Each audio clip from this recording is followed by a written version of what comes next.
एक गांव में नमक का व्यापारी रहता था। उसके पास एक गधा था।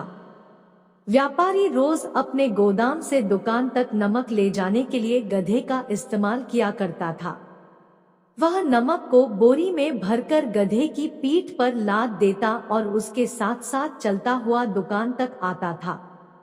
व्यापारी का गधा आलसी प्रवृत्ति का था। काम से बचने के लिए वह नित नए उपाय सोचता रहता था। गोदाम से दुकान तक के रास्ते में एक नदी पड़ती थी, जिस पर एक छोटा पुल बना हुआ है। एक दिन नदी पर बने पुल पर चलते समय अचानक गधे का पैर फिसला और वह नदी में जा गिरा। नदी के पानी से नमक की बोरी भीग गई। जब तक व्यापारी ने गधे को पानी से निकाला, तब तक बोरी में भरा बहुत सारा नमक घुल चुका था।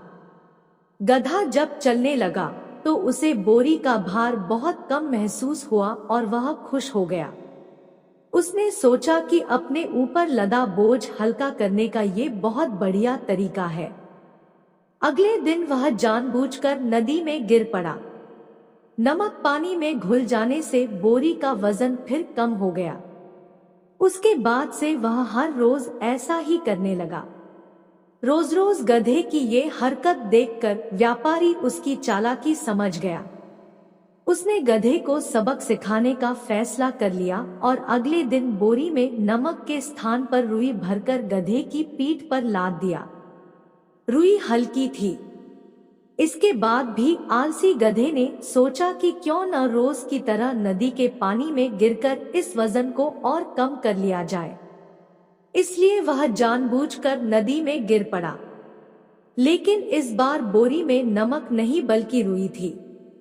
पानी में भीगकर रुई का वजन कई गुना बढ़ गया।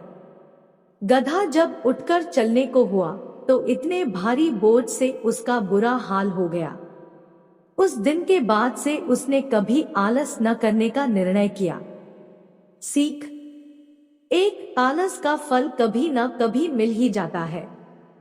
2, एक ही उपाय हर बार कारगर सिद्ध नहीं होता।